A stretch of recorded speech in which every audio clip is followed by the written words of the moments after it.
For the first time in 7 years, cameras are being allowed inside HMP Shotts.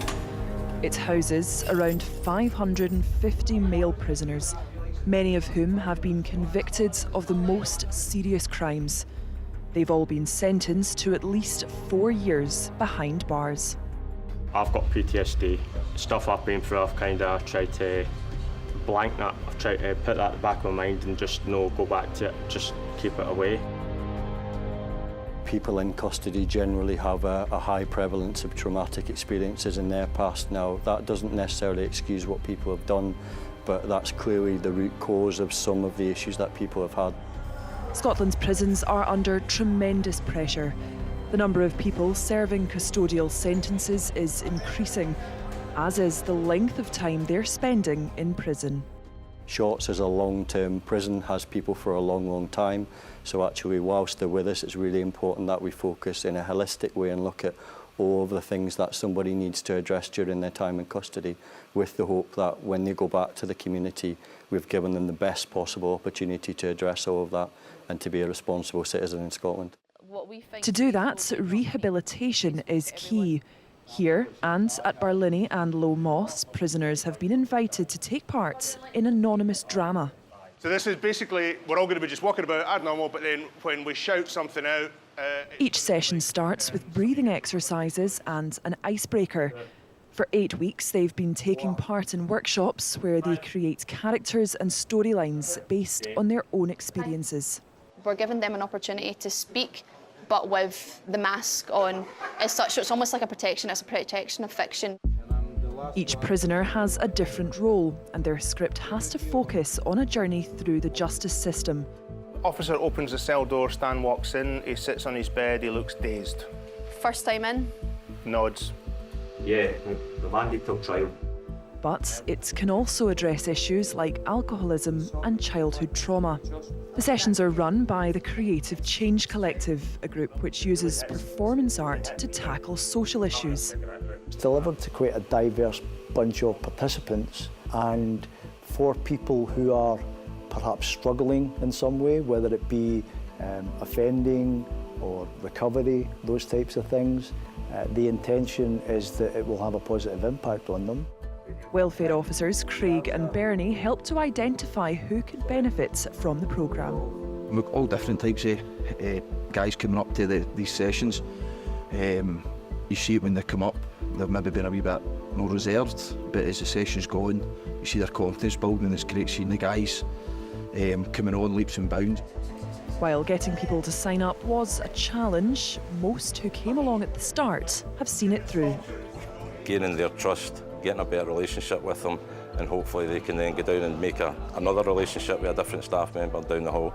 This man, who we are calling Chris, has been in prison since 2013 when he was a teenager. I feel like my mental health's a lot better because I've got PTSD and I know how to cope with it now, but when I'm doing this, it just kind of, my brain goes completely blank and I'm just so in tune to what I'm doing at that moment in time. Whereas if I was sitting up in my cell and I was just sitting there, I'd be stressed. I would have to use a stress ball and it doesn't always work. Whereas if I'm out the hall and I'm out and about doing stuff like this, and education is good for that. Do you find it helps you to process things that you've been through? Oh, 100%. Stuff I've been through, I've kind of tried to blank that. I've tried to put that at the back of my mind and just go back to it. And doing stuff like this just helps with that. And it helps that you've got a good social group that you can talk to. There aren't any definitive studies into how common mental health issues are within Scotland's prisons. But UK-wide research suggests the majority of people likely experience difficulties with their mental well-being while incarcerated, and that many have struggled with substance abuse. The residents are a really stressful environment, so bringing them up here, they get used to it. It's calm, there's not a lot of noise in here. When you go down there, it's always noisy. They can become anxious, it's quite a stressful environment. It's hoped programmes like this will also encourage prisoners to reflect on what led them to this point. When they're on the outside, when they're in their own lives and they're in their cells, their halls, If they do come across conflict or whatever, if they've got a problem, they can take a minute and think about what would a critic do in this situation, what would a mentor do in this situation, and that can help them make better decisions.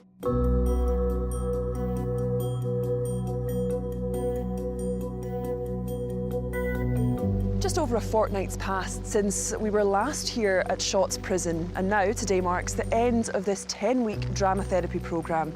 So we thought it was really important to come back and see just how much progress has been made. 1 year suspended sentence for each. The group is quiet and focused. They do a final run-through of their scripts and make some last-minute changes. That's fine. So you stay where you are. Yep. So Robin, why doesn't Robin literally just take a seat at that side? All their work has built up to today, and in a rare opportunity, they've been able to invite guests along to watch. In a few minutes, the prisoners are going to be taken back to their cells while their friends and family arrive. Now, we won't be able to show them for privacy reasons, but they're going to come in here and take their seats ready to watch the live event. Now, this is going to be a really unique experience for them. They've never been in here before, and ordinarily when they come to prison, they can only interact with their relatives in person during standard visitation sessions. I think for families, especially families who are maybe nervous about their whole prison experience, you could be a bit anxious. I think having something like this really helps with the anxiousness of the family, of the friends. They come see them do something like this and they go, okay, do you know what, they're okay. And it gives them a sense of pride. As the audience gets settled, the bosses of Shotts Prison also arrive to see for themselves what's being achieved. I feel trapped here, always surrounded by the bad memories. Nothing is forever. I know it's hard sometimes, but you'll be out of the situation soon enough. I just feel like nobody cares. The adults in his life, they all seem to be absent, giving him drugs, or even drink. He needs more help and a chance at really doing something with his life. Ultimately, each character has to make a choice between continuing on a harmful path or reform. You ready, lads? Come on, let's go. Hi, I'm Stan. Hi, I'm Jack. And I'm an addict, and together we're making a change. And I can sympathize with devil's eyes, with devil's eyes.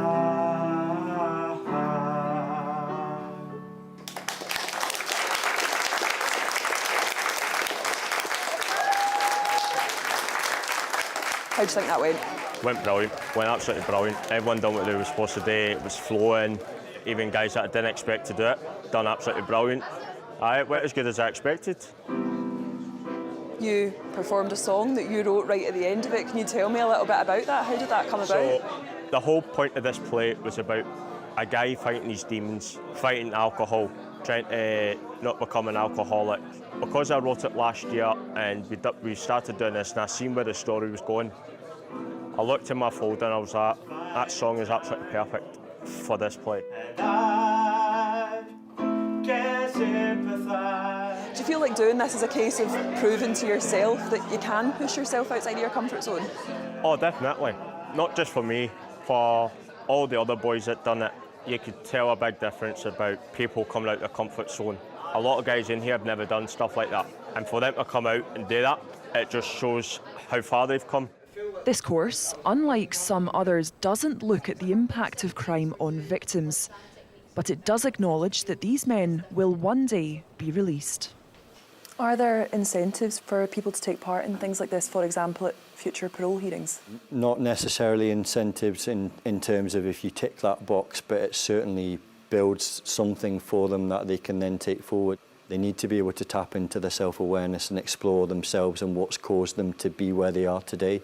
And actually, the more things like this, like work, like education, like offending behaviour programmes that they can build up, collectively provides a picture of how they've addressed their risks. This is just one of many rehabilitation programmes being hosted in prisons.